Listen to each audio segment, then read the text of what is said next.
Hello everyone, this is day 23.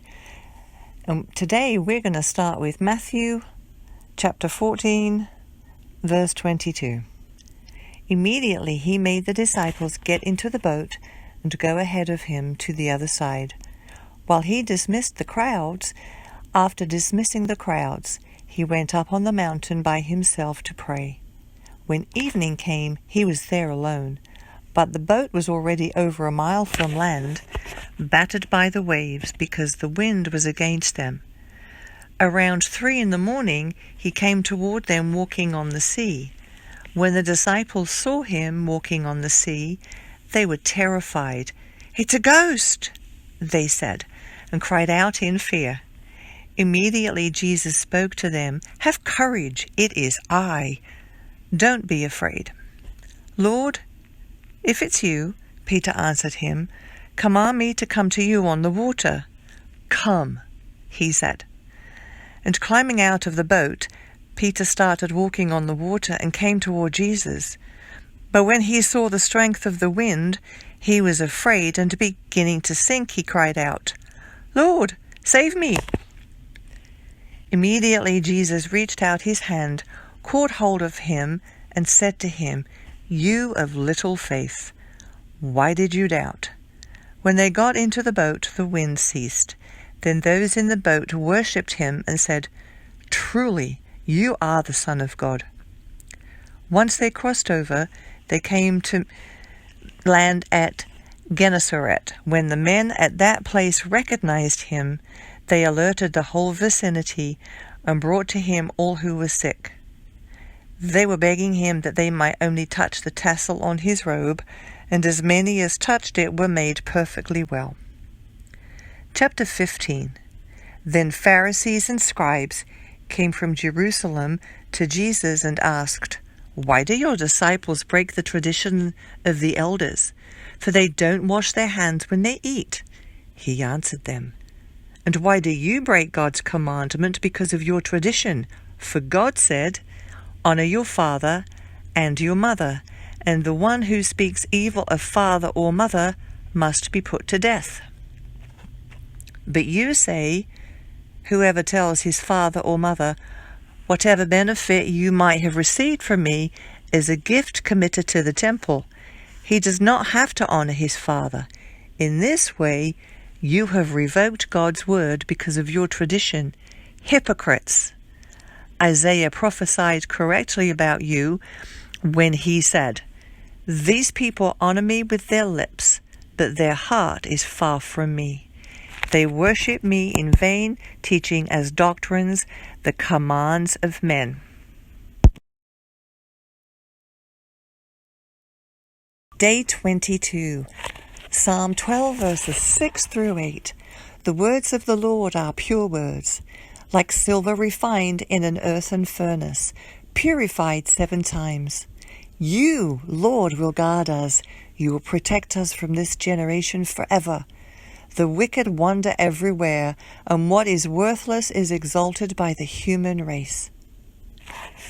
Proverbs 3, verses 9 through 10. Honor the Lord with your possessions, and with the first produce your entire harvest. Then your barns will be completely filled, and your vats will overflow with new wine.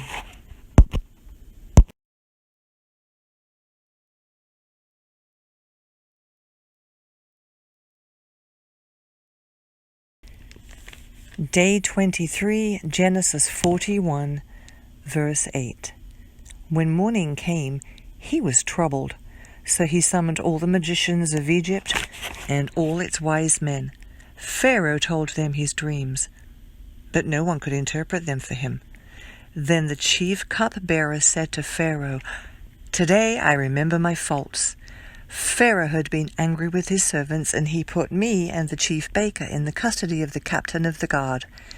He and I had dreams on the same night. Each dream had its own meaning. Now a young Hebrew, a slave of the captain of the guards, was with us there. We told him our dreams. He interpreted our dreams for us, and each had its own interpretations. It turned out just the way he interpreted them to us. I was restored to my position, and the other man was hanged. Then Pharaoh sent for Joseph, and they quickly brought him in from the dungeon. He shaved, changed his clothes, and went to Pharaoh. Pharaoh said to Joseph, I have had a dream, and no one can interpret it. But I have heard it said about you that you can hear a dream and interpret it. I am not able to, Joseph answered Pharaoh. It is God who will give Pharaoh a favorable answer.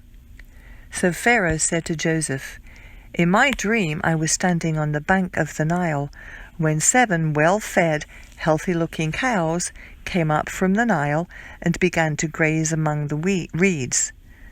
After them 7 other cows, ugly, very sickly and thin, came up. I've never seen such ugly ones as these in all the land of Egypt. Then the thin, ugly cows ate the first 7 well-fed cows. When they had devoured them, you could not tell that they had devoured them. Their appearance was as bad as it had been before. Then I woke up. In my dream I had also seen 7 heads of grain, full and good, coming up on one stalk. After them 7 heads of grain, withered, thin, and scorched by the east wind, sprouted up. The thin heads of grain swallowed the 7 full ones. I told this to the magicians, but no one can tell me what it means. Then Joseph said to Pharaoh, Pharaoh's dreams mean the same thing. God has revealed to Pharaoh what he is about to do. The 7 good cows are 7 years, and the 7 good heads are 7 years. The dreams mean the same thing. The 7 thin, ugly cows that came up after them are 7 years, and the 7 worthless, scorched heads of grain are 7 years of famine. It is just as I told Pharaoh. God has shown Pharaoh what he is about to do. 7 years of great abundance are coming throughout the land of Egypt.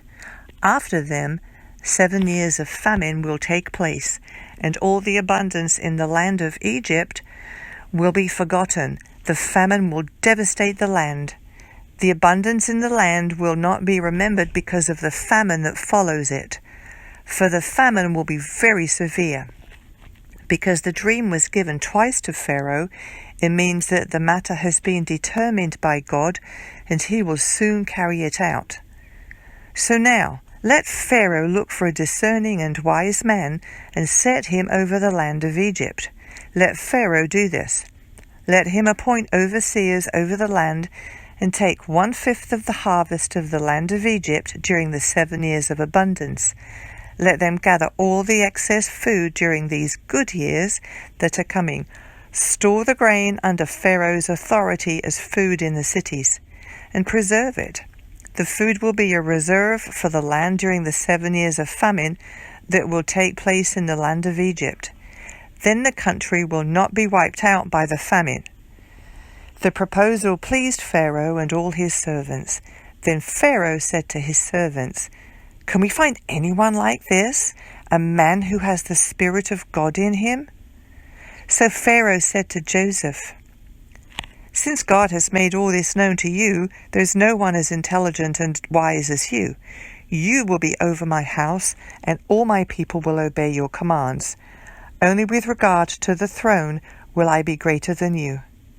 Pharaoh also said to Joseph, See, I am placing you over all the land of Egypt. Pharaoh removed his signet ring from his hand and put it on Joseph's hand, clothed him with fine linen garments, and placed a gold chain around his neck. He had Joseph ride in his 2nd chariot, and servants called out before him, Abrek! So he placed him over all the land of Egypt. Pharaoh said to Joseph, I am Pharaoh, but without your permission, no one will be able to raise his hand or foot in all the land of Egypt. Pharaoh gave Joseph the name Zephanath Paneah, and gave him a wife, Asenath, daughter of Potiphar, priest at On, and Joseph went throughout the land of Egypt. Joseph was 30 years old when he entered the service of Pharaoh, king of Egypt. Joseph left Pharaoh's presence and traveled throughout the land of Egypt. During the 7 years of abundance, the land produced outstanding harvests. Joseph gathered all the excess food in the land of Egypt during the 7 years and placed it in the cities. He placed the food in every city from the fields around it. So Joseph stored up grain in such abundance, like the sand of the sea, that he stopped measuring it because it was beyond measure. 2 sons were born to Joseph before the years of famine arrived. Asenath, daughter of Potipharah, priest at On, bore them to him. Joseph named the firstborn Manasseh, meaning, God has made me forget all my hardship in my father's house. And the second son he named Ephraim, meaning, God has made me fruitful in the land of my affliction. Then the 7 years of abundance in the land of Egypt came to an end, and the 7 years of famine began, just as Joseph had said. There was famine in every country, but throughout the land of Egypt there was food. Extreme hunger came to all the land of Egypt, and the people cried out to Pharaoh for food. Pharaoh told all Egypt, "Go to Joseph and do whatever he tells you," because the famine had spread across the whole country. Joseph opened up all the storehouses and sold grain to the Egyptians, for the famine was severe in the land of Egypt. The whole world came to Joseph in Egypt to buy grain, for the famine was severe all over the earth. Chapter 42. When Jacob learned that there was grain in Egypt, he said to his sons, "Why do you keep looking at each other? Listen," he went on. "I have heard there is grain in Egypt.